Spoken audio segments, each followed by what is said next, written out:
like clock. I can't stop. Fuck around, make my 40 pop. Boruto chapter 37 review. Alright guys, oh my god, I feel like I have to say this every single month, but I'm telling you guys, this was one of the best chapters of all time. Boruto chapter 37 brought straight flames, straight fire, and the thing that we see in this chapter was Sasuke and Naruto versus Jigen himself. Now Jigen, he seemed like an absolute powerhouse in this chapter. It seemed like he was extremely strong, but the crazy part about it is the fact that he wasn't necessarily in his final form. We're gonna be able to see that in the next chapter, but this chapter with base Jigen, or Karma Seal Jigen I should say, versus Naruto and Sasuke gave us a whole lot of information. Now the chapter started off with Jigen, Kawaki, and Naruto in the same room. Kawaki was basically talking to Naruto, and he was basically volunteering to be held hostage by Jigen, basically saying that he didn't necessarily want Naruto to die. He didn't necessarily want Naruto to get hurt, so he was pretty much saying like, hey, I'll let Jigen take me so you won't have to get hurt as long as Jigen doesn't lay a finger on the 7th Hokage. And that right there is just furthering the point that Kawaki actually built the bond with Naruto himself. Even though the time period of Naruto with Kawaki was about a couple of weeks, possibly even a couple of months,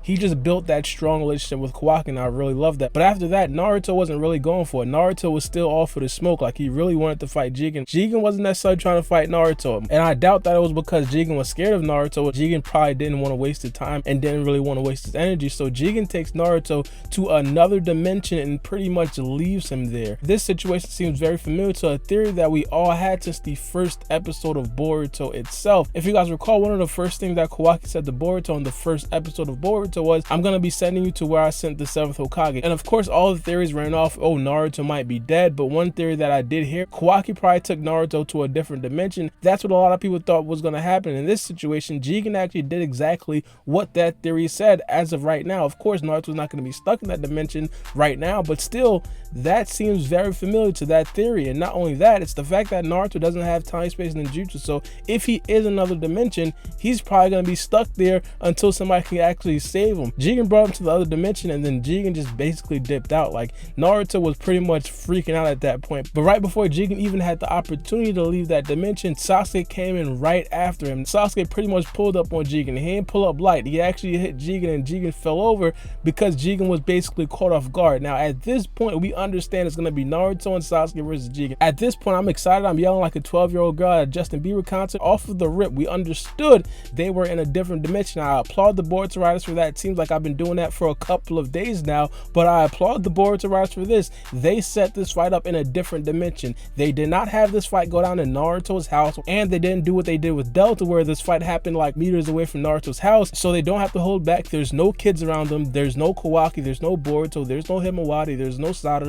There's nobody around them, so now we can actually get to see all of them fight to their best potential right here in this fight. So as I said, Jigen attacks Naruto. Now after Jigen attacks Naruto, it was pretty much a taijutsu attack. So from that, Naruto got to understand that, hey, Jigen is extremely strong, and he even said it. He said Jigen was incredibly strong. Now I do want to point out, Jigen in this form is only the Karma Seal Jigen. This is not the final form Jigen. I think I pointed that out earlier in the video, and this is actually significant for power scaling reasons. Jigen in these chapters showed a lot of abilities, and we don't necessarily know all of the abilities, but one of the abilities that we did hear from was Sasuke. Of course, Sasuke was sitting back observing as he usually does. Seems like it's only the manga and not the anime, but that's a discussion for a different day. But Sasuke was sitting back observing Jigen and basically seeing what his abilities are. Now one of the abilities that we've seen as soon as we've seen Jigen arrive into Naruto's house was these rods. So the thing that Jigen does with these rods is he pretty much impales his enemies with the rods. Now it's not like impaling vital organs wasn't dangerous enough, but these rods can also absorb chakra. These things are extremely powerful. Now while I was reading the manga, I thought it was very strange that he never missed with these rods. Now Sasuke said he was able to do this mainly because he was shrinking the rods extremely small, so Naruto and Sasuke would not be able to see the rods, and when he wanted to use them, he'd pretty much make them regular size. Jigen is also able to move these shrinked objects. There are times where these tiny rods, or these shrunk down rods, were actually sitting on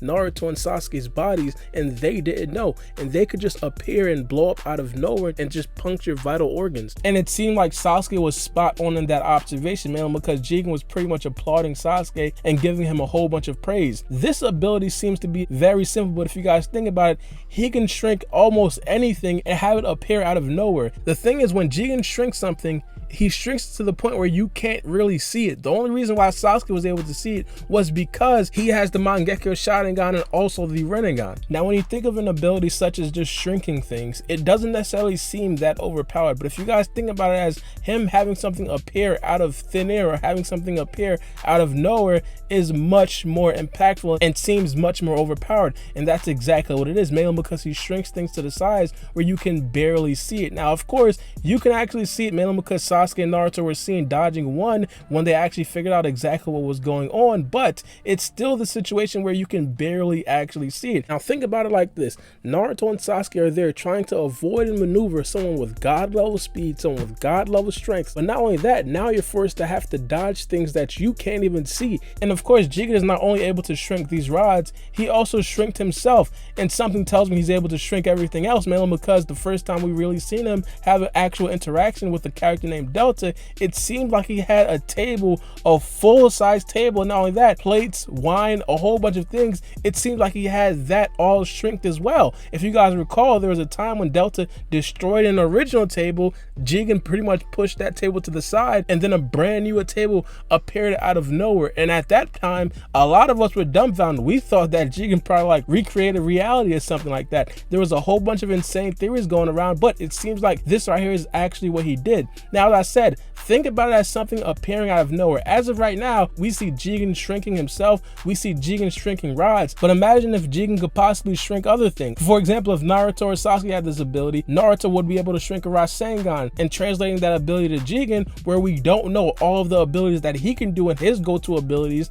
that right there just seems to have an infinite amount of possibilities where he can just make things come out of nowhere. Now, later on in the fight, Naruto and Sasuke managed to corner Jigen. Now, in this situation, Naruto and Sasuke didn't necessarily figure out exactly where Jigen was, but they knew the direct vicinity. Now, what Naruto did was he used the Rasengan and tried to hit Jigen. He understood that Jigen would probably try to absorb the Rasengan, mainly because of the ability that he has from the Karma Seal. So he tries to absorb the Rasengan, and because he tries to absorb the Rasengan, wherever the chakra is being absorbed in, we know that's exactly where Jigen is. So that was Naruto's direct plan. Now, after he figured out where Jigen was, Sasuke pretty much took his sword and he was about to kill Jigen right off the rip. But it seemed like Jigen, because of his time-space ninjutsu, it makes him extremely slippery. So it's not going to be like he's going to be cornered every single time unless Sasuke can match Jigen time-space ninjutsu for time-space ninjutsu. And that's not going to be the case, mainly because Sasuke's eyes are not necessarily infinite. If you guys recall, I spoke about this in my last video where Urashiki has the ability to open multiple portals. It looks like Jigen also has the ability to open multiple portals as well. If you guys think about it, just today, Jigen opened about 3 or 4 portals. He opened a portal to enter the dimension that Sasuke was originally in. He opened another portal in Naruto's house. He opened another portal to take Naruto to a different dimension.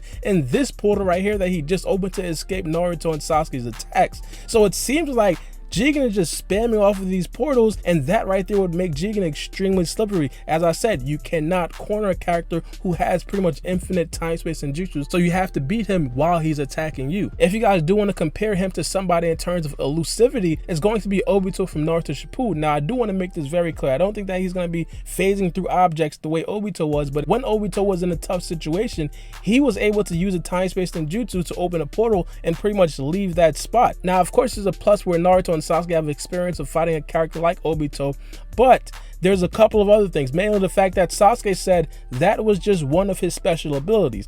Sasuke pointed out the fact that Jigen also has multiple things that he's keeping secret, but of course it seems like Sasuke was able to crack the codes. Sasuke wasn't necessarily able to tell Naruto that, mainly because it seems like Jigen actually has a brain. If you guys know, a lot of villains would sit out there and pretty much let their enemies talk amongst each other, because as soon as Sasuke started to tell Naruto exactly what his weaknesses were, that's when Jigen started to attack again. Now, of course, in the next chapter, as I said, it's also going to be those secrets compiled onto the fact that now we're going to be able to see Jigen's final form. If you guys recall, a couple of chapters ago, we seen this form from Jigen, and in the last chapter, we seen this form from Kawaki. At this point, we can't necessarily pinpoint exactly what the second stage of the Karma Seal does, but one can assume that this makes the person faster, stronger, and the regular power boost things that we can expect from a second stage of an ability. Now, the fact that regular Karma Seal Jigen was giving Naruto and Sasuke a lot of problems problems, it seems like it's going to be a very, very significant thing heading into the next chapter, man, because now Jigen's not going to be holding back. The writers of Boruto, they cutting the malarkey and they getting straight to the point, and as I said, I love them for that. But let me know what you guys think about this chapter in the comment section below. In my opinion, it was an amazing chapter. As I said earlier, one of the best chapters of Boruto thus far, and it seems like I've been saying that for a very long time, man, because all of these chapters are just straight fire. All of them are bangers. I can't necessarily tell you the last bad chapter of Boruto, but it's been your boy Baara, and we out. It's a knife.